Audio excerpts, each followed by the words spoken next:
Rookies. Coming in here, you did go early to some of the younger guys in the first half, then played veterans at the early portion of the second half.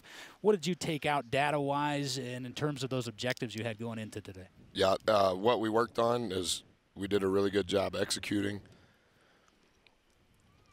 It's only one game of data, and there's always a place that's important relative to data. I think one thing that is not quantifiable is the intent of your team to execute what you're asking them to do. And in that regard, I thought our team was outstanding. And not to be critical of Maryland Eastern Shore, but we only did some of those things tonight. But I thought that our team, taking what we had talked about and doing it on the floor, that was what was most important, and really pleased relative to that. Talk about Nikhil Alexander-Walker, just a freshman.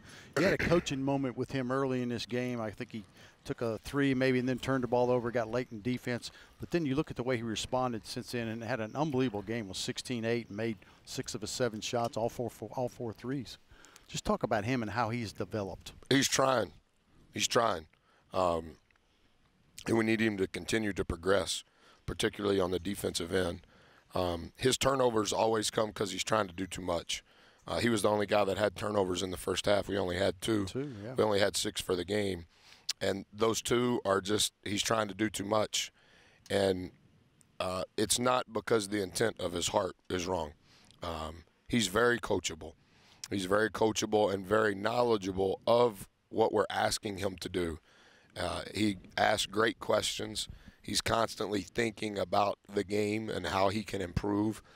And that aura, that persona, relative to how he's trying to get better is what's most important. I think that's his best skill set.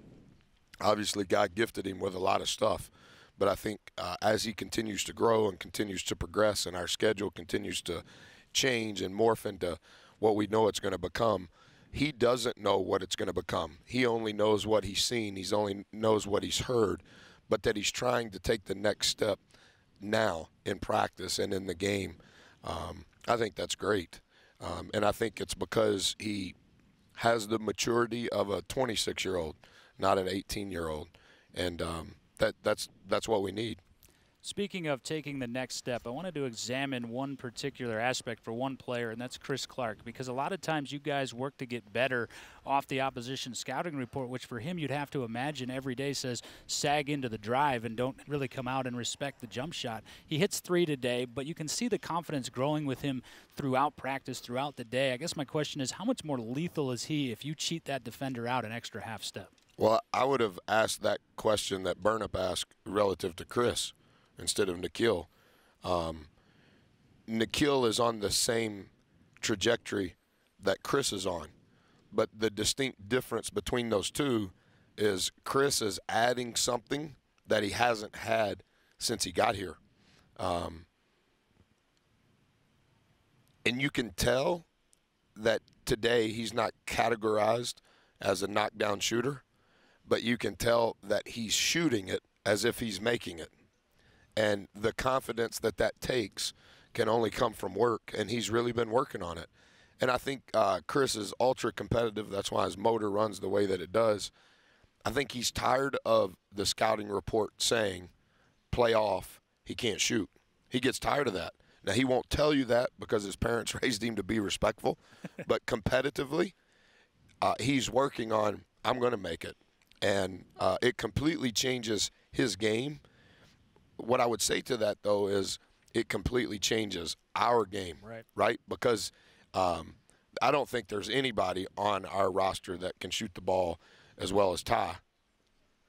But how teams played us when Ty was in the game is completely different than how teams played us when Chris was healthy.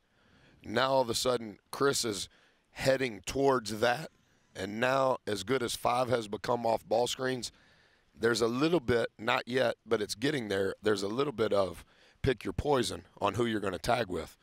Through Chris's first 2 years, Chris's man was the all-time tag, no matter where Chris was.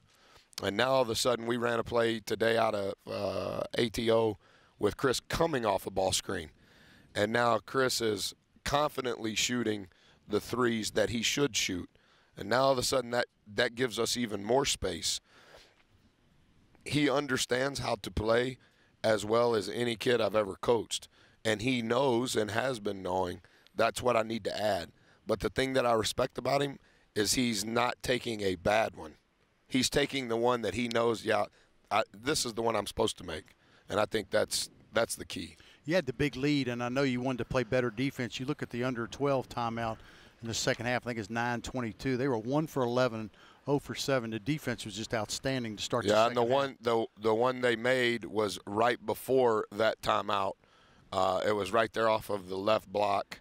That was their first. They made 2 free throws on Nikhil's foul, 2 free throws when 5 supposedly fouled, and then their first basket was the one over there on the left block. And I probably ran those veteran guys collectively a little more than I anticipated, but I wanted them to continue to get reps of the changes that we had made. And I think it's hard as a head coach. You're going to sub guys out when a team scored 2 points in 10 minutes. If I was a player, I'd be like, hey, coach, I want to keep playing. And so, very good. Buzz Williams is with us following a 93-40 victory for his team over Eastern Shore. And, Coach, you've said this behind the scenes to P.J. Horn. You said, P.J., freshmen mess up, and you don't mess up. You're in the right spot. I think the exact instance that I'm referencing was defense you were talking about. But it's starting to become noticeable offensively, off the pick and roll and just moving without the ball to give targets for Wabisa Beatty more often than Justin Robinson. But both those guys, how about his advancement in terms of helping you offensively, not just in urgent situations? When you talk to PJ, you have to repeat what you're saying because his facial expression doesn't change. And so you have to say it again to make sure he understands and or heard it. But he does. He does hear you, and he does understand it. He was coached by, he and Pig were both coached by as good a high school coach as I've ever known. And the respect that he demanded from those guys, part of the response was no response. And so when you coach PJ, he's not going to say anything. And eventually he will say, yes, sir, but only when you ask. He's very unassuming.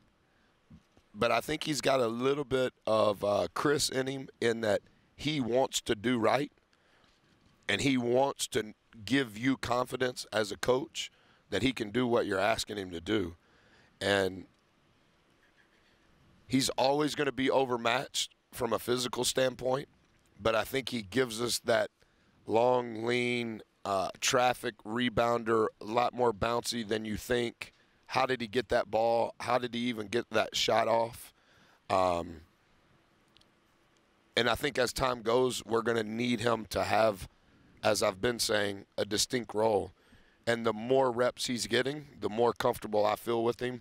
And I also think the more comfortable our other guys feel with him. And the same thing with Beatty. I mean, you think about it, he took that shot on that underneath out of bounds play, I think, and got the offensive rebound, ended up making a couple threes. So he got some valuable minutes as well. Yeah, I thought this was a good week for Beatty. It's just a lot coming at you, right? It's a lot coming at you when you think about the first 10 games. It's December the 10th, and in essence, our season started on November the 10th.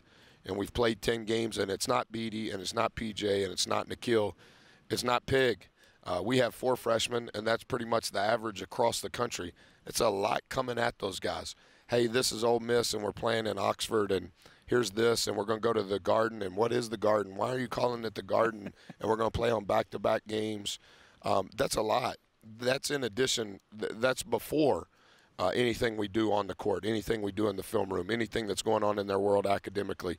It's just a lot, and I think those guys have done a really good job because of the spirit of who they are, but I also think our veterans have done a really good job of trying to bring them along and somewhat shield them from me in the way that a veteran should.